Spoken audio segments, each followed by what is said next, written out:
Welcome back, everybody, to another episode of the MNCAA podcast. As always, I'm Drew Cove, joined as always by the incomparable Nate Wells. Welcome to our therapy session. Nate, it's not, people haven't been living under a rock. The Gophers lose to Notre Dame. I didn't see it coming. If you listened to the podcast last week, we didn't see it coming. We didn't think it was going to happen, but it happened. The Gophers ended up losing in 3 games to Notre Dame in the first round of the Big Ten tournament. A 3-2 loss Friday, 4-2 win on Saturday to force a game 3 at Mariucci on Sunday, but a 4-1 loss there. Kind of the writing was on the wall. A few of those goals into the game, you kind of saw it coming, especially one of the few times that happens, especially with the Gophers' propensity for coming back. But Gophers are now out. They're done. They're not. Well, they're done for just a little bit. They're done for about 3 weeks until the NCAA tournament starts because, as we'll get into in a little bit, they're still going to play. They still get to play. They are a potential number 1 seed. So we'll get into all that here as the podcast goes on. But Nate, you know what? I mean, we'll get into a little bit of the nitty gritty about some of the games, but Nate, let's just start out. What did you think of this 3-game stretch for the Gophers? Certainly with a lot of differences around the lineup and a different look for in certain areas over these last 3 games. It was a new season, and it felt like a little bit like a new Gopher team. Minnesota's identity that we've seen for so much of the season. Happy to play from behind, limit mistakes, able to create offense and second and third chances. Just not see it much against Notre Dame. And in fairness to the Fighting Irish, they did the same thing outside of one period when they visited Mariucci during the second half of the regular season. But Minnesota, it was a reminder of how quickly things can get away from a team in single elimination hockey. And I mean, for Big Ten tournament, it was a crazy weekend throughout the Big Ten. All 3 home teams lost on Friday night. Mm-hmm. This is the second straight year the 7 seed has beaten the 2 seed. But Minnesota, the difference for me was Friday night where the Gophers were trailing 3-1 and didn't have a second thought of Minnesota will score and get back in there. And they got 1 goal. They weren't able to find another one to solve Owen-Say. And between that and Sunday, where similar thing happened, where Gophers go down 2-0, they get a power play goal from Matthew Wood, and then right away give up that goal to make it 3-1. Once that happened 3-1 on Sunday, I was just like, oh, I don't know this team for the first time all season. I'm like, I don't know if they have it in them to come back. And, now the big question is going to be, how do they spend the 2 weeks? How are they able to respond? Is it going to be the beginning of a comeback story for the ages? Or is it the first chapter in just a postseason that gets away from the Gophers? Yeah, Nate, like you said, they got away from themselves, and obviously, the next games that they play, 1 out of 3 is not going to be good enough. They're not going to have a chance to win that second game after losing the first game. It's win or go home time now for the Gophers as the season goes on. But Nate, let's just dive into a few little notes about each game. We won't dwell too much on it, but Friday night, Liam Souliere gets his I don't know how many straight starts. He's been the go-to guy after being in a tandem for so long, or a split tandem for so long with Nathan Airy. And he definitely has a game he would like to forget for the Gophers. One of the ones for the Gophers that he'd like to forget. Definitely a come down from the weekend against Penn State that he had, the kind of celebratory comeback weekend. But a puck that gets shot in almost like Steve Yzerman on John Casey in that one playoff series from the 90s, that Gretzky Blues team.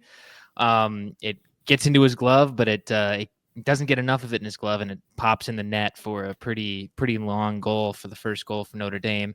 And then later in the game, he gets the puck behind the net, sends it right to a Notre Dame player's stick, and turns into a goal against. And obviously, I don't think this is the end of Liam Souliere as a Gophers player. Obviously, as we'll foreshadow into the rest of the weekend, was Nathan Airy's net. After that turnover goal, it was Nathan Airy for the rest of the weekend. But I think definitely an aberration on an otherwise really, really stellar season from Liam Souliere. But definitely a weird feeling for the Gophers as that Friday game went on, as they kind of were down early on just kind of a fluke shot. It felt really strange, and it was almost kind of a perfect encapsulation of postseason hockey, especially in college hockey, where for the most part you get one chance to make your best impression against a team. And I mean, the Gophers, it couldn't have gotten any worse for a start, where they control play, they're the better team, and they give up two horrible goals. And I mean, against a Jeff Jackson Notre Dame team, the team's fighting for their lives. They're fighting for their coach to get him a milestone 600th win. And to give up 3 goals to Notre Dame, it's tough. It's tough to come back once you're trailing the Fighting Irish. You are playing an uphill battle, and something that the Gophers have struggled at times. Where this season, when they play defensive first focused teams, the game against Bemidji State comes to mind in non-conference play, where Minnesota, if one of their weaknesses is just they're able to control play, they're able to catch shots, but playing some of these defensive focused teams, just not once they're not able to take the lead and get those shots on net, it kind of starts to snowball and more and more and more. And as we saw, it happened Friday, and it happens more throughout the weekend as the series went on. It kind of, you saw, I think, players trying to kind of take things in their own hands, trying to be a little bit more individualistic rather than use the team and what has gotten them to be the Big Ten regular season champions. And when that pressure is on, it's certainly something where they're going to get another chance, and they certainly can make the most of it. It's not as Bob Mosco said on Sunday, that the sky's not, he ended his press conference, and credit to the folks at Gopher Puck Live for putting this one out there. But he said, the sky's not falling. It sucks, but we're going to play again. The Gophers are going to play again. But for right now, in this weekend, I mean, it sucks. Yeah, it's certainly, I definitely agree with your point there, Nate. Like, just they didn't get here on the success of any one individual offensive powerhouse season, and they really got there on the basis of depth, like we say every week in, week out. Mason Nevers, shout out to you. You know what's sad? I was just thinking that thing. I was like, well, we got to bring in Mason Nevers right here, and either way, I think we got that connection. That's our chemistry. Out of a weekend where the Gophers didn't look too good, I thought Mason Nevers had a good weekend, and obviously that's to say, like, those are the guys that are typically going to be the non-rock the boats. I thought Luke Middlestat still looked good this weekend. Again, he's had a couple years now where he really ramps up, and by the end of the season, he looks like a real high caliber player, and it's definitely an interesting thing to see that sometimes when the top stars kind of go quiet for a little bit, except for Saturday when Connor Kurth got his obligatory goal in the win. It was it was kind of a disjointed effort at times, or a disjointed kind of pressure on various fronts, and obviously that led to kind of facing the deficit and the eventual loss on Friday. Yeah, certainly. Oh, I think I'm kind of freezing here, Drew. Oh no, that's okay. But we'll kind of move on, Nate, here more towards Saturday. Obviously, the Gophers ended up getting the win there on Saturday, but still Notre Dame scored first, but eventually got a few more goals in place. Like we mentioned, Nathan Airy got the start in that game.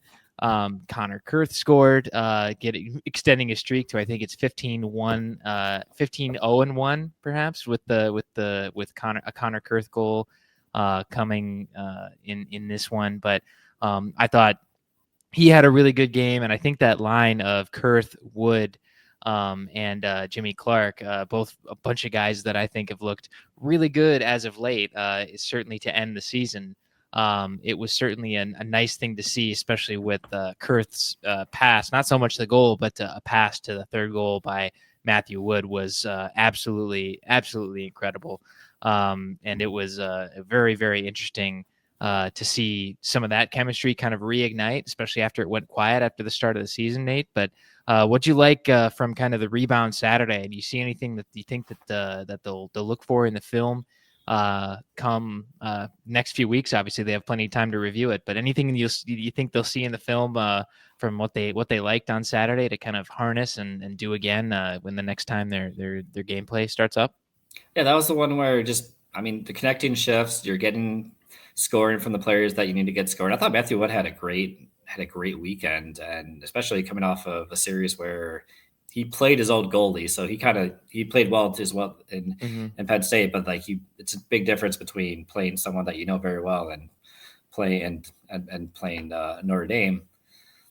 But just again, they came out, they had a lot of shots, they brought the chances, and they limited their mistakes and opportunities for Notre Dame. And I mean, that's when Minnesota's at their best, is they're not giving away too many chances for the opposition. You know that the Gophers can score goals, and they made the plays and they wore down the Fighting Irish in a postseason style game. And we kind of saw, as much as the struggle and as much as it took them a bit to get that goal going, we kind of saw what you want from the Gophers. The downside of it is this is the game that we saw that from the Gophers, as opposed to the other two, which kind of followed a similar script for Minnesota and ended up on the losing end.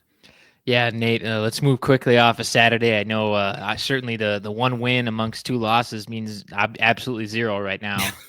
But it did mean that they played on Sunday, and Notre Dame, once again, they scored first. That made the seventh straight time. Every single game the Gophers and Notre Dame played this season, Notre Dame scored first after seeing Sunday's game. But Nate, a lot of puck watching, a lot of uncharacteristic mistakes that we've seen this team certainly away from what this team had developed into as the season went on, and watching 30 plus games of this team play very, very good hockey. And they looked out of sorts at various points in this game. And a lot of things didn't go right. And I think this one will get more play probably in the film room over the next few weeks, just to kind of magnify, be like, hey, this is absolutely what we can't do next time we hit the ice. So what'd you see in Sunday's game? Obviously, you mentioned already that you didn't see the comeback appearing once that third goal hit, but certainly a lot of things left to be desired for the Gophers, who certainly wanted to be playing this coming weekend.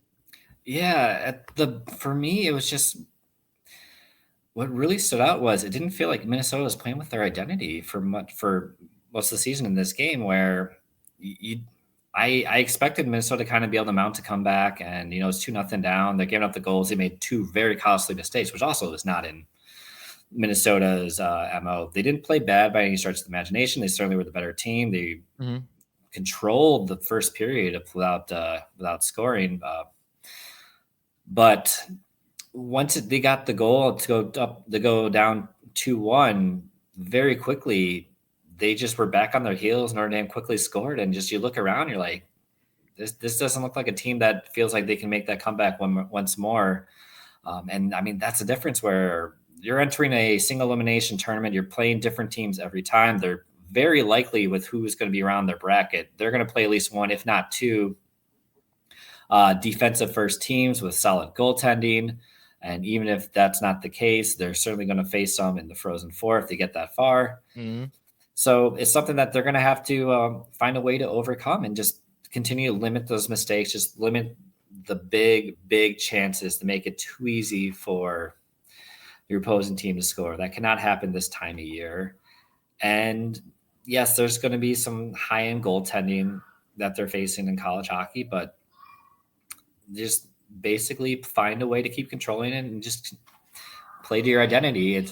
We've seen from previous Minnesota teams, we've seen from previous Bob Moscow teams, that sometimes in the postseason it feels like they kind of go against their identity when they're playing these lower defensive first teams. And by lower, I mean like on the seed wise, or just Notre Dame as being the 7th place team in the Big Ten. One of those that comes to mind for me is for Bob Motzko is that 2018 Air Force game that they played in the NCAA tournament.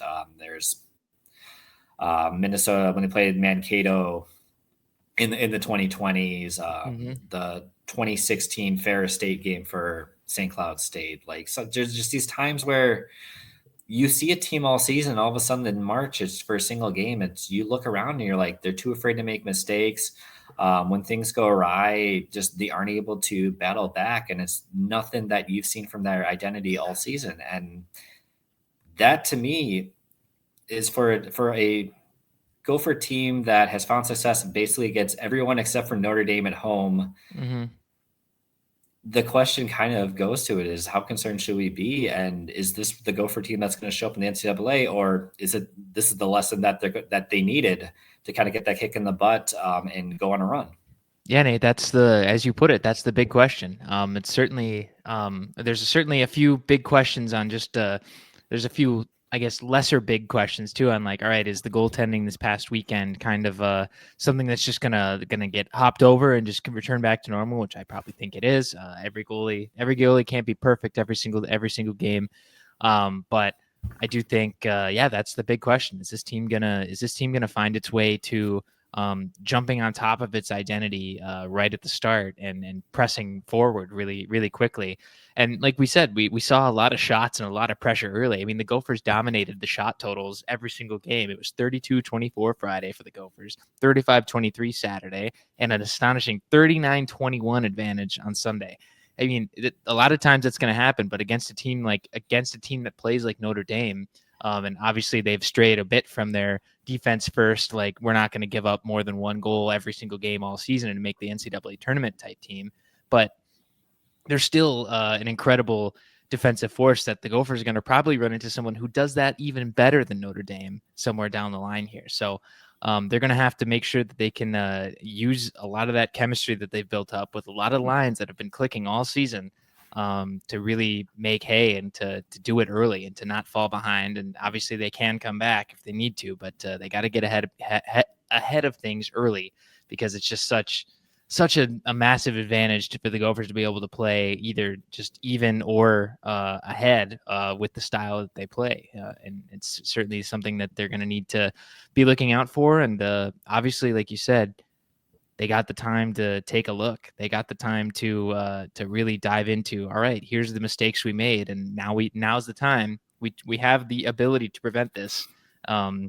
Because they saw it happen right under their noses just a few days ago, and now they've got 2+ weeks to take a real hard look at what they've done internally. Because right now they have no opponent set, so there's no looking forward to a certain team. There's no game planning. There's only game planning themselves out of straying from what's made them successful all year. So they got a lot of tape to go off of, obviously, and it's going to be a very very interesting few weeks, I'm sure, within the Gopher locker room and the Gopher film room. But yeah, just very, very, very interesting way to see how this weekend went, and certainly something that I don't think was expected, obviously, by either of us. But it's definitely an interesting end to the regular and conference season, and hopefully, yeah, maybe is the kick in the pants, or the trash can or something like that. You know, the thing that gets the team back up and running on their game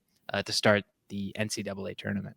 Yeah, and we've seen teams in recent years go on a run and win it all after having abysmal conference tournaments. Yale 2013 comes to mind.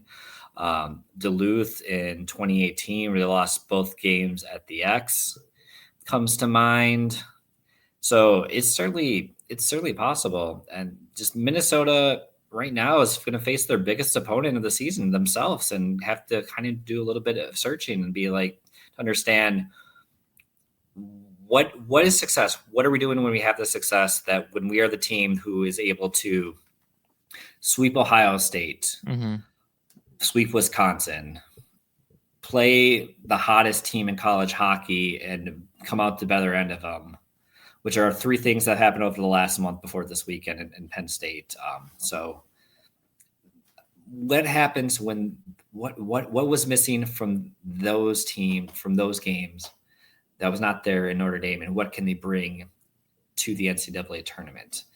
What do they kind of what needs to happen to make sure that the sky is not falling, because there's one more big chance for to make that lasting final impression on the season. And I still think this is a fantastic team. There's certainly parts of the weekend that, while it did not go right, you still see the foundation of a very dangerous team, one that can use its depth, one that has solid defense and goaltending, one that doesn't take penalties and limits mistakes. And when that happens, the Gophers are a very dangerous team. And now just the big question for the players and the coaching staff to solve is, where can we bring this back?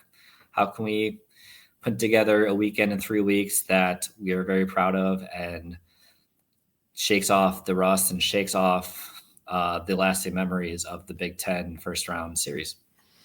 Yeah, Nate, it's going to be a lot that they're going to have to talk about, and a lot of stuff that certainly as outside speculators we can talk about endlessly. But let's get to some of the stuff that happened around the conference this weekend that wasn't the Gophers losing to Notre Dame. First off, Michigan State. They came out undefeated against the bye. They're still the number 1 seed in the conference. I don't know. I think bye might have taken Friday with how drunk the rest of the Big Ten tournament was. They might have suffered some. Yeah, it might have been a 3 day. It might have been a 3 gamer with bye and the Spartans. Yeah, no, definitely a weird weekend around the conference. But yeah, Michigan State seemingly, maybe knock on wood for them, avoided some of that weirdness. Ohio State beat Wisconsin in 3 games to advance to the next round. Nate, anything you saw from Ohio State, Wisconsin? Obviously, it was Wisconsin's just been a crazy team all year. But I think the right result panned out for Ohio State, moving on and continuing to play in the conference tournament, now back in the single elimination. It was a very fitting representation of Wisconsin's season of just some very high highs and some very low lows, where, they came out and they crushed Friday night. And I did not, as much as I did not see Notre Dame beating Minnesota, I really did not see Wisconsin defeating Ohio State in the way that the Badgers did. Mm-hmm. They limped home the rest of the season. They lost to the U.S. development team the week before in kind of a weird fashion too. Mm-hmm. And Ohio State had taken all 4 of the games between the two this season. So they came out and crushed that and just really were a dominant team on Friday. And they almost took the series. They went to overtime on Saturday before the Buckeyes got the winner there and were able to right the ship on Sunday. So it feels like you get the highs high for Wisconsin and the low lows of just not being able to put things together. And they're the one Big Ten team right now whose season is completely over. Yeah, it is kind of wild to think that, Wisconsin, that whole Friday kind of set some things up to be like, wow, is this Big Ten tournament just going to be kind of plated up for Michigan State to, if they can do what the Gophers weren't able to do, or the rest of the favored teams, would they be able to just waltz right through and not provide any surprises? But moving on to one thing that was probably the biggest series of the weekend in the whole conference, Penn State and Michigan. And Michigan came out winless. Penn State sweeps the Wolverines and more or less, does a lot to sink the NCAA hopes of Michigan. Not completely, as Nate certainly has talked about, at least with me before the show. But Penn State, just an incredible end to their season, continues on for the conference play, but still really setting themselves up to continue to play beyond just the conference tournament. Here's how crazy Friday night was with the Big Ten conference tournament. Penn State blew 2 2-goal leads, win in overtime with a between the legs goal. That was the number 1 play on SportsCenter, and that might have been like the least weird result. That is how weird Friday night was throughout the entire thing. And Penn State continues to be one of the hottest, if not the hottest team in college hockey. Beginning of February, they had a 9% chance to make the NCAA tournament. Right now, they're at 98, barring something also just as crazy. What a run needing to happen. Which 98% chance. That's 98% chance. We'll never see that. Before. Well, never happened. No, never happened. So. But they basically put themselves in the NCAA tournament. And this series was going to be the winner is in great position. The loser has to sit around for 2 weeks and hope that no bids are stolen. Right now, basically, Michigan is fortunate that this is probably the most boring bracketology ever, where essentially the ECAC, the CCHA, and Atlantic Hockey are all the winner is going to be the one bid. There are a couple situations where Quinnipiac can lose and end up as a second ECAC team, but they're kind of very small. Technically, Notre Dame can still the Big Ten bid, but it's basically coming down to Michigan is the biggest Western and Denver fans in the NCHC, and just someone going chalk in Hockey East. They're fighting over one of those spots, essentially. Everything goes to plan. The Wolverines are going to be in as the last at-large bid, which, historically has been a very dangerous spot for teams. Mm-hmm. And if someone gets a bid stolen, they're going to be the first team out, and there's going to be a lot of questions, kind of the flip side of last year with the Wolverines. Yeah, talk about just what a run over the last few years to kind of dance their way through inconsistent seasons to make multiple Frozen Fours. And certainly the Gophers certainly looking to emulate that type of success, the results, not the process. Obviously, they don't want to be playing the kind of firebrand that Michigan tends to play every single year, but they certainly want to be in multiple straight Frozen Fours. So it is kind of interesting to see, Michigan, especially with such a talent-laden roster, yet again, it's still time, but have a very narrow, kind of a narrow shot at sliding into that tournament. Yeah, and it really shows the difference between where Michigan is and where Minnesota is. Seen Penn State those last 2 weekends where it would have been a very easy, depending on a defensive play, for Penn State to probably put up 4, 5, 6 goals on a lesser team when they played Minnesota, and they ended up scoring 11 goals in 2 games against the Wolverines. They matched their up and down firebrand style of hockey. They weren't able to fully adjust to Minnesota's style of play and get the counterattack going when they played the Gophers. But like the fact that they can play those multiple styles and find success in them both, it really does bode well this time of year.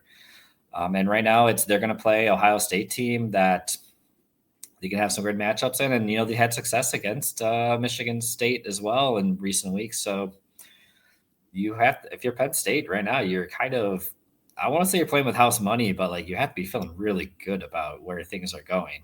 You got to be, because a few months ago there was nothing to lose. So now now there's if you still have a little bit of that mentality, be like, hey, we weren't supposed to be here. Let's just keep running with what's working and go from there if it happens. And if not, you know what, we take this and build on it for another successful start to next season. Yeah, that's something that literally, like, thinking of Ohio State, like that's what the Buckeyes did last year, where they couldn't buy a win to save their life in the first half. They struggled. They looked horrible. They lost a bunch of games they probably could have easily taken a point or two, and that was Penn State in the first half of this year. It really goes to show just how much of a difference it makes when you're a team that sometimes you need to go through those struggles to learn how to win. And once you're able to win, just how easy it is to kind of flip some of those close losses into wins and turn things around. Ohio State made the most of their second half and beating Wisconsin in the first round of the Big Ten tournament last year into just a solid run this year and a solid performance. And Penn State right now, they're turning that into an NCAA tournament bid this year. And depending on who comes back next year, they still have a very good core. That should be a very decent team. This is certainly, in my opinion, this is the most talented Penn State team that they've had in their D1 era.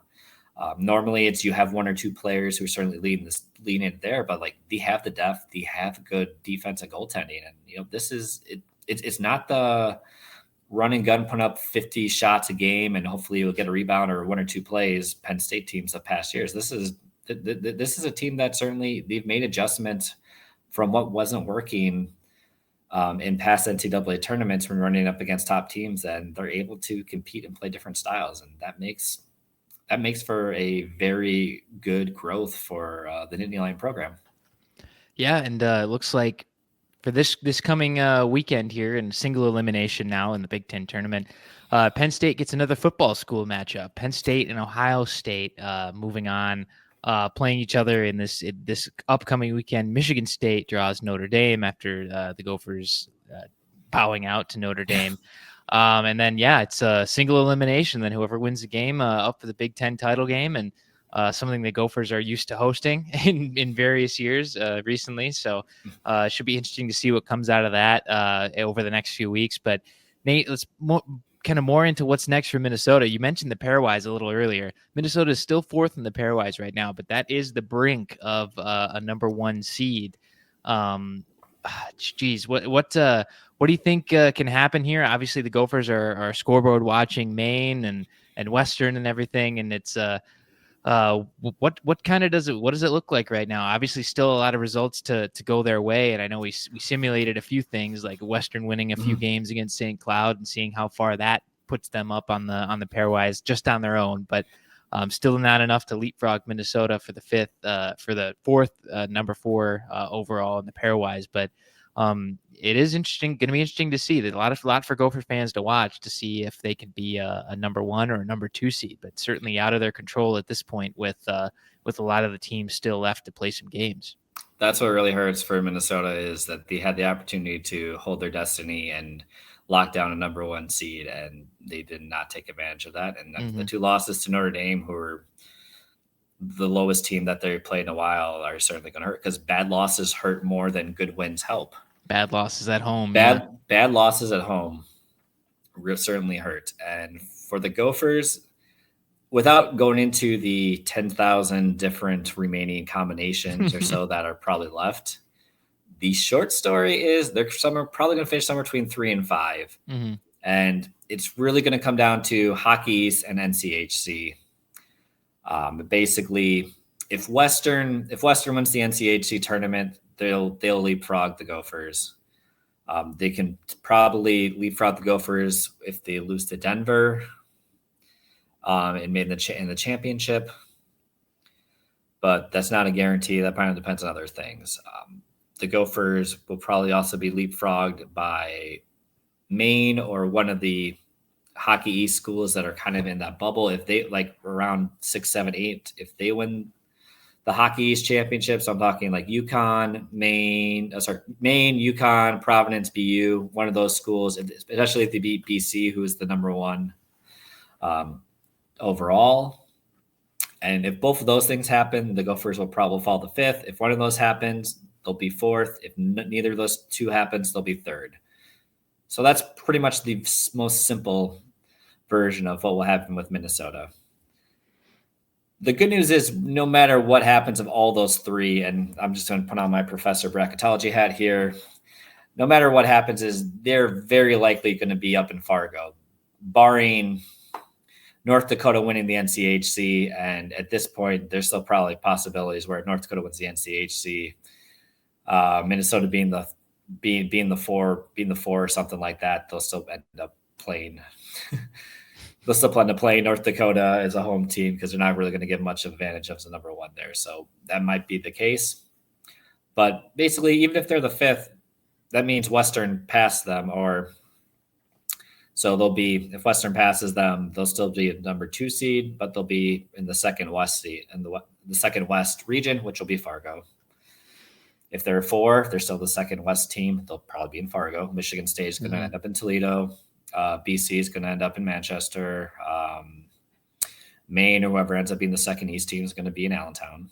So there's not too much of a change about the locale, barring, again, probably North Dakota winning the NCHC. And that could happen, but they're basically playing for their lives, as is the majority of the NCHC. But at the end of the day, right now, the Gophers, they don't control anything. They just sit around, and they're going to have to contemplate what's going on for the next 2 weeks. Exactly. So Gophers fans are rooting against North Dakota for a chance to travel to North Dakota. Yes. That's kind of a rock and a hard place, I think, for most Gopher fans to make that. I mean, not difficult to root against North Dakota. I was going to say, yeah, but you're rooting against them to be like, oh, I can't wait to go to North Dakota. That's kind of the. We can't wait to go to North. We can't wait to go to North Dakota, says every Minnesotan ever. Yeah, that's yeah. It's always a difficult proposition for anybody, but that this drive up. up This episode 94. is 100% not sponsored by the North Dakota Borough of Tourism. Like, Josh Duhamel's not going to pop in behind my shoulder and be like, "Hey guys, I'm gonna like, hey guys, let's talk about North Dakota." Oh my! It won't be like I had one game I covered at in Grand Forks where Josh Duhamel showed up, and he was like North Dakota Prince. Wow! It was like everyone loved Josh Duhamel, and I was just like, okay, I get that. There's like 700,000 people in North Dakota, and you know what? It's like him, Phil Jackson, and who else can you name that's not like a North Dakota hockey player or like a well, no, they're all Canadians, Nate. Yeah, that's true. Yeah. Like they're not cheering for the Petonis or Danny Ehrman. Who else? Maybe one of the Lammers. Mm-hmm. If they pop up, I'm trying to think who else would be like a huge that's the thing. Like there's not too many like big North Dakotans. Yeah. That when you're like they come back, like this is a huge thing. Mm-hmm. So I get that, but like it was seriously like Josh Duhamel showed up at that game and like it was everybody lost their dang mind. Wow.